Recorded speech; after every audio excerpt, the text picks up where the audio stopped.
The QN85D from Samsung will be your first entry into Neo-QLED TVs.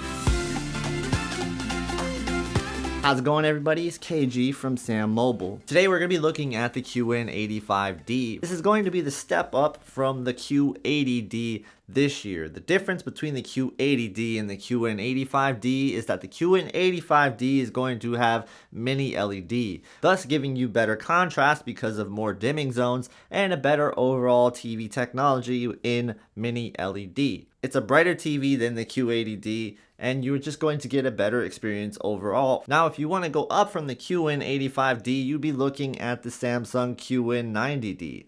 This is an upgrade, but is it a big upgrade? Well, the differences are not going to be as big as you think. And I'll kind of talk about that a little bit later in this video. Now, the QN85 overall design looks pretty good. It has a nice metal pedestal stand. You're not going to have really any issues putting this on a tabletop.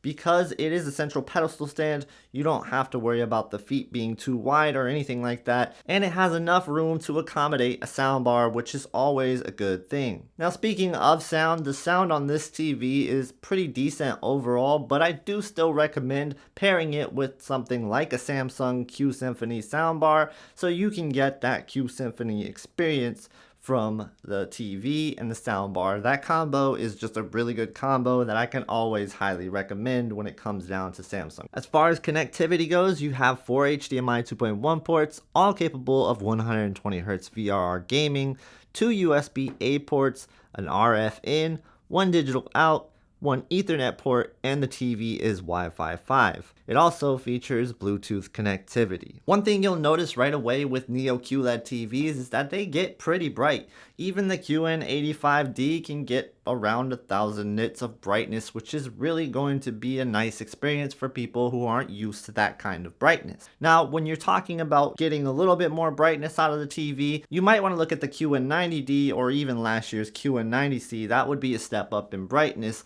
over the QN85D. But other than that, it's pretty similar to the QN90D. So let's talk about color. Color is going to be a really good experience with the QN85D. I felt like all of the colors were pretty on point out of the box, but if you want to get a little bit more saturation out of your color, a little bit more color pop, then you can go with the color booster setting that Samsung has added this year, and this is going to be a way to make your colors look even more impressive and still look somewhat realistic. So this is a cool feature. I highly recommend trying it out. Now, when it comes down to the picture processing, this is using Samsung's Neural Quantum processor, the NQ4 AI Generation 2 processor. It's pretty good overall. There's not too many complaints that I have about this processor. It's not quite as good as the 8K counterpart that is in the 8K TVs, but it does get the job done, and for the most part, I thought that the upscaling in this TV was pretty good overall. I found that older shows looked really good on this TV. You got really good color gradients out of this TV as well, which is something that a lot of TVs can't really say. I have noticed more color banding creep up with other TVs within this price range. So the QN85D does an excellent job with this in mind. So let's talk about the Samsung Smart TV interface, the Tizen OS. It's new this year and it's a lot better. It's a lot faster and you're going to have a good experience overall navigating through this. You have tons of apps that you're familiar with. You also have Samsung's TV Plus, which is going to allow you to watch live TV. On the Samsung TV Plus app, there's a lot of different options available for free to choose from, and it's a pretty cool feature. If you guys haven't tried it, I highly recommend trying it. You'll be surprised what shows are on there. Now, did I mention there's gaming? You can actually stream games on the TV without the need for a console. So you could use the Xbox streaming app or GeForce Now. There's a ton of different services available on the Samsung apps. So go check those out and see if there's something that fits you if you want to game without a console. Those of you that like to game with a console, well, you're in luck. The QN85D does gaming excellent. There's a lot of really nice Samsung exclusive features here like Game Motion Plus, and you also have a really nice game bar to go along with your game mode. It's got 120Hz gaming support. Overall, I didn't feel like there was too much issues with ghosting and smearing like other LCD TVs. Not the same kind of experience you can expect from an OLED, for example, though, So you do have to keep those things in mind. For just a little bit more, maybe you can get an OLED if you're really serious about your gaming. That's something I could highly recommend. But if you do a lot of casual gaming, you don't game that often, the QN85D can certainly get the job done. Now, one downside to the QN85D is definitely going to be the viewing angle. This is because the QN85D is using a VA panel. I did notice that you start to lose a little bit of color and contrast because it is a VA panel, and it doesn't seem to have any viewing angle filter to alleviate this. Also, I seem to notice the blooming from this TV more off angle than I did when it was straight on. When I'm sitting straight on, blooming isn't really a problem on this TV. You could see it sometimes, but it's not really problematic. So if you plan on watching off angle, definitely look into the QN85C or the QN90C from last year, if that is available still. So let's talk about picture quality. When it comes down to picture quality, the HDR on this TV is fantastic. You have a static tone mapping mode and an active tone mapping mode. A static tone mapping mode is going to give you a more accurate representation of what the HDR content looks like.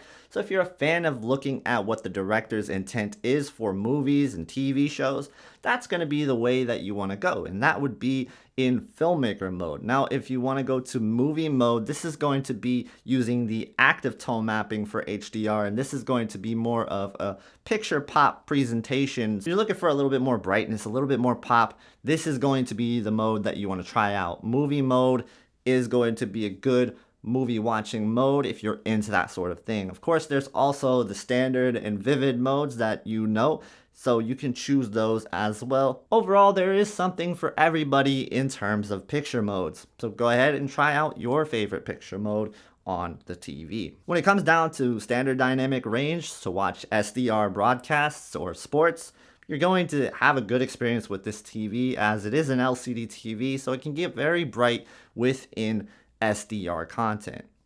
Overall, I had a good experience watching the sports on this TV, and I didn't have any complaints whatsoever when it came down to watching movies or TV shows in SDR as well. Now, being a 2024 Neo-QLED TV, this TV also has a new setting called Auto HDR remastering, which is set to make your SDR images look more like HDR. Now, I played around with this and it looks pretty good overall. It's something you can play around with too to see if you like, but it's definitely not something intended for accuracy. So if you're somebody that's more of a purist, you might want to skip this feature.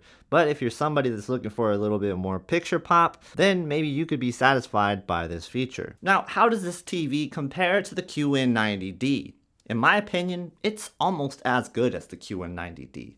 Really, the only thing we're missing here is 144 Hz for PC gaming support. And of course, you are going to be missing some peak brightness that the QN90D can deliver. The QN90D also is going to offer more dimming zones to you, so it's going to have better control over the backlight, so you can have better contrast overall.